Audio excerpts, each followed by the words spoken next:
Hi guys, for today's DIY, I'm going to show you how to make these really cool iridescent shoes. It's a nice way to add some sparkle to your shoes. If you want to learn how to make them, then just keep on watching.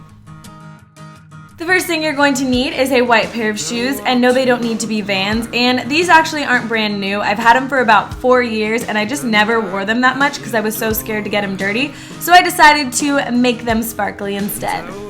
Iridescent cellophane wrap, matte Mod Podge, scissors, a light paint color, I chose periwinkle, some painter's tape, foam brushes, smaller paint brushes, and a plate.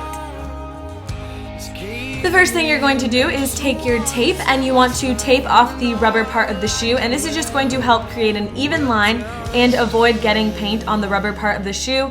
Keep in mind, I did still get a little paint on the rubber part of the shoe, but as long as you're using acrylic paint, it's not that big of a deal. It came off pretty easily as long as you just catch it while it's still a little bit wet and hasn't completely dried on the shoe.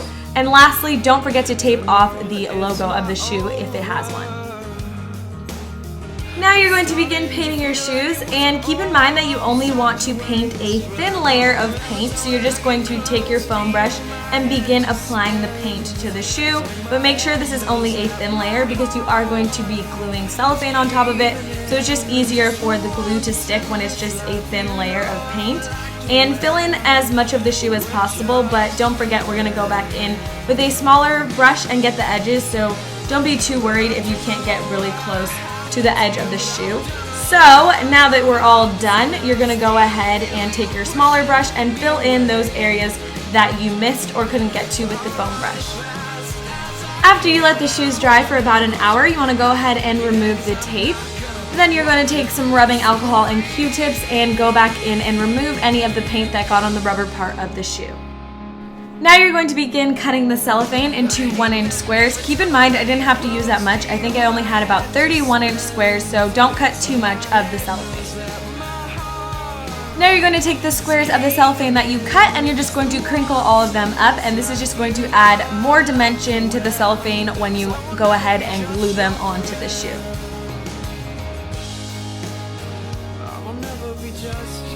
Now you're going to begin by unfolding your cellophane pieces, and you're just going to add your Mod Podge and then glue them on to the shoe. And I actually found that after doing this a couple of times, it's a lot easier to just put the Mod Podge directly onto the shoe and then layer the cellophane pieces on top.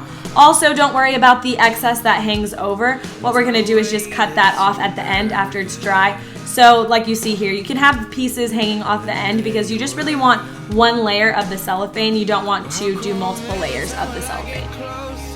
After you're finished gluing the cellophane pieces, this is what the shoe will look like. You want to let these dry for a few hours, and after you have let them dry for a few hours, you're going to go back in with a second layer of Mod Podge, just a nice thin layer, and this is just going to help seal the cellophane pieces to the shoe. After you let the shoe dry for a few hours, you want to go ahead and snip off the excess pieces of the cellophane just so they don't completely dry to the shoe. But after you do snip off all the excess pieces, you want to let the shoes dry completely overnight. After they're completely dry, this is what the finished shoe will look like. I hope you guys enjoyed this video. If you did, make sure to give it a thumbs up so I know to do more DIYs. If you decide to make these, I would love to see them. Make sure to tweet me a picture or tag me on Instagram at Laguna Beach Love. Make sure to subscribe if you haven't already, and I will see you guys in my next video. Thanks for watching. Bye!